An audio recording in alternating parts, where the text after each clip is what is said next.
आज हम आपको बता रहे हैं पास्ट परफेक्ट टेंस। कल कौन सा बताया था? तो प्रेजेंट परफेक्ट में क्या था कि कोई भी काम पूरा होगा लेकिन वर्तमान काल में, ठीक है। उसकी पहचान थी चुका है, चुके हैं, यानी कि कर चुके हैं, खा चुके हैं, खा ली है, पी ली है, ठीक है। और इसका क्या है? पास्ट परफेक्ट का पास्ट मीन्स था और परफेक्ट का है चुका या लिया या दी, यानी कि पूरे काम के सेंस क्या बता रहे हैं? चुका, लिया। यानी कि वह खाना खा चुका था, पास्ट परफेक्ट था। उसने खाना खा लिया था, पास्ट परफेक्ट था। उसने उसने मुझे उसने मुझे एक किताब दी थी, यानी कि दे चुका था। तो यानी कि पास्ट में जब काम कंप्लीट हो तो उसे पास्ट परफेक्ट कहते हैं, ठीक। अब इसकी पहचान तो होगी, यानी कि साधारण वाक्य अफर्मेटिव सेंटेंस जैसे सब टेंस होता है। इसमें एक बात है कि सब किसी भी कर्ता के साथ, एक वचन हो बहुवचन हो, ठीक है, सबके साथ क्या लगेगी? हेल्पिंग वर्ब हैड, ठीक है। और मेन वर्ब की थ्री सब में लगती है परफेक्ट में, ओके। फिर निगेटिव, निगेटिव में क्या बढ़ा? निगेटिव में क्या बढ़ा हमारा? नो, ठीक है। और इंटरोगेटिव यानी कि जब क्वेश्चन वर्ड वाक्य के शुरू में तो क्या क्यों कब, है ना, क्या वह खाना खा चुका था, तो क्या लगेगा? हैड। सबसे पहले हैड मिलकर, फिर सब्जेक्ट और फिर बी थ्री और क्वेश्चन मार्क जब वो लगाएंगे। इसके बाद W H type, W H type का मतलब क्या क्यों कब कैसे कहाँ कौन वाक्य के बीच में, ठीक।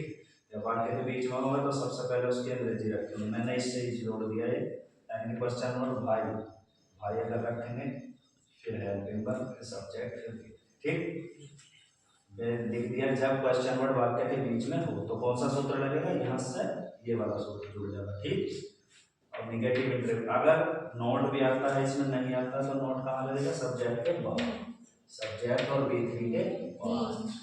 बस इसी तरह से आपको वाक्य बनाने हैं। एक दो वाक्य जैसे मैं बोलता हूँ बना कर देखो। जैसे यानी कि वह वह खाना खा चुका था, वह खाना खा चुका था, तो ही हैड, अब या तो टेकन आता खाने की या ईटन, ठीक है। तो he had taken the food या he had eaten the food, ठीक है, दोनों चलेंगे। निगेटिव में अगर हम इसे बनाएंगे, वह खाना नहीं खा चुका था, तो he had not taken the food या ईटन द फूड, ठीक है। फिर अगर क्या शब्द वाक्य के शुरू में, तो had he eaten the food या had he taken the food. Eaten taken एक ही बात है, ठीक। अब अगर डब्ल्यू एस टाइप में यानी क्वेश्चन वर्ड बीच में हो तो क्या होगा? भाई ले लो अगर कोई चले, तो why had he taken the food या ईटन द फूड, हो गया। इसके बाद हम अगर निगेटिव भी है उसमें तो इस सूत्र से बनाएंगे, why had he not eaten the food या टेकन द फूड। तो इस तरह से हम सब वाक्य बना लेंगे, ठीक है।